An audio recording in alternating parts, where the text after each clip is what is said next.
Cassava can as well take over because it can actually produce high quality starch, or let me say in good starch that can be processed into high quality starch, into other raw materials that can serve the purpose of even life, complementing the wheat flour. Everyone, so today I'm hosting Dr. Joy Adiele on Science and Innovation Chat. Thank you very much, Rebecca. I'm Joy Adiele, and I'm an agronomist. I work with a research institute here focusing on roots and tuber crops production here in Nigeria. And I've been in this research for like years now, and my crop of interest for now is cassava. Now, what specific aspect of cassava are you focusing on? Are you working on the pest and disease aspect, or can you tell us more? I'm looking at the crop production system of cassava, just adopting a systems approach to ensure that cassava is produced in a sustainable manner. But, cassava is grown almost everywhere, and it is a crop that is surviving. It survives different conditions. It's we know that it's climate resilient. It grows even where no other crop would grow, and based on that, it is grown in almost all the agroecologies in Nigeria except far north, that is the Sahel region of the country. Yeah, but majorly it's grown within the central, that is from the Guinea Savannah down south. Yes, my work is covering those areas, like the three very important agroecologies where cassava is grown in Nigeria. But after my detailed study during my PhD research, I chose to take it further north.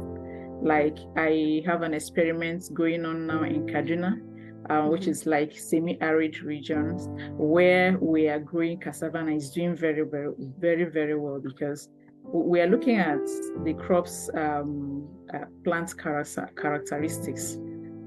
It does very well, and its yield per hectare is really impressive. That is when well managed.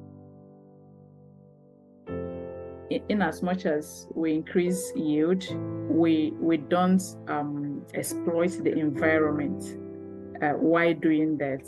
So that is where I'm coming in. Like, yes, if you must use fertilizer, which is very necessary, we must do that, but in a sustainable manner, making sure that as we are increasing the crop productivity, we are also ensuring that the nutrient use efficiency of the crop is considered, and that is important to me. We want you to touch on the innovative aspect of your systemic thinking. Yes, I work with as an agronomist. I would want to be selective, and I would want to work exactly with what comes out of breeding and what comes out of pests and disease-resistant varieties. For instance, I ensure that I use improved varieties. For example, the 𝗖𝗎𝗎𝗏 cassava variety is disease resistant. It's is very nutrient efficient. That is it's high nutrient use efficient in the sense that a certain amount of rate of cassava and fertilizer applied can actually yield more than some other varieties. So I ensure that I choose the right variety, and I ensure that I plant a quality seed, that is quality cuttings or stems from this improved variety. You understand? And ensure also that the crop management is top-notch. As you want to increase the crop yield, you also think about what will be the outcome of the increased, let me say, the increased yield that will come out from your work. I'm working mostly with smallholder farmers. And that is where we ensure that the smallholder farmers, they are not looking at only growing cassava as food. This is a way of life for them. They are doing it as a business. So this is an area, as an agronomist, I also look at projects that will help the smallholder farmers, that will help them, give them a sense of business, that at the end of it, when they are harvesting, they are sure that there is an off-taker that will take care of their produces, that will encourage them. Interestingly, you mentioned that you work with smallholder farmers and to also ensure that they are, support their business model. My farms are like, I am situated within the farmers field. So like on-farm trials, we do like demonstration. Like the project I'm working on right now, we work alongside farmers. They see what you are doing, because I like, there are questions that came out of my research, and I happen to find a project that is allowing me to address those questions. You understand? And then I'm doing them alongside with farmers through demonstration farms. It's good for them to be involved from the beginning. When I visit farmers in some communities where I usually work, they focus less on the cassava because they think it's a tuber crop. And so listening to you, it's really interesting to know that, okay, cassava also requires a lot of support, just like they give to the tomato. You talked about cassava being receiving less attention from farmers. It is not only here. I think is very common. And if you check the yield productivity of cassava generally is been low, especially in Africa, because it's like a crop that is said something like it can take care of itself. That is cassava for you. But that same crop can do very, very well if you pay attention to it. You understand? Like we are having for over going to 6 decades now, cassava yield has stagnated in Africa.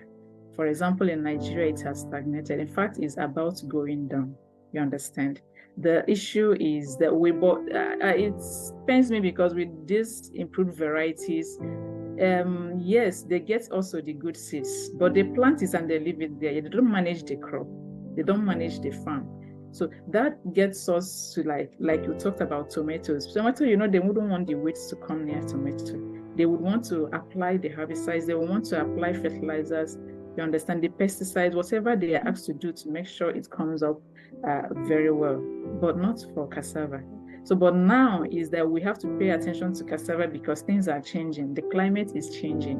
And in order to mitigate and adapt to these changes, cassava is one of the crops that can do justice to this, because it will always grow, yes, but it will be better. It can grow better and provide all the starch we may need. Do you understand? For food security, and also for our industries, for related industries, for the pharmaceutical industries, for the testers. Even recently, ethanol, bioethanol is coming very well with cassava. You understand? Production of all the raw materials like sorbitol is growing big in Nigeria. Most food companies in Nigeria, they are paying more attention now to growing cassava, like Nestle, Unilever, you understand? So it's becoming a big time crop. It's no longer the poor man's crop. So there is always this need to look closer to what can be, how we can harness the crop more for food security, for rural development, and also for improving the economy, job creation, and so on. The youths in our continent that are really struggling to find white-collar jobs should consider growing cassava farms. I produced a course. I produced a course on cassava, fundamentals of cassava production, and it's running with agroecologists. It's an online college based in South Africa. It's not just about running in and growing this crop. If you learn the fundamentals, if you learn the techniques, what you should know, you understand, it will also help them connect to businesses that are linked to cassava production. You understand, the value chain is growing. The opportunities there are growing. Companies are growing. It's no longer like you fold your hands and you don't want to do it. It's a dirty work, farming. But this is a natural production factory where you can actually harness the blessings of nature and grow big, instead of still remaining and looking for white-collar job for 20 years after graduation. That doesn't really help. And I hope that we will have a rethink, and the other scientists that are working on making it easier for the African youth to embark on farming as a business, we should look into mechanization. How do we make it easier for the beautiful, smart-looking youths to go into farming as a business? So those are areas that are really like hampering their interests in this agriculture. The way we practice it in Africa is a bit discouraging. So I look forward to technologies that will make it an easier work for us, or attractive work for us to join, for the youths to be interested. The value chain for the market sector is expanding, and Dr. Joy is encouraging us to venture into the sector because there's a gold there. There's a gold in the soil.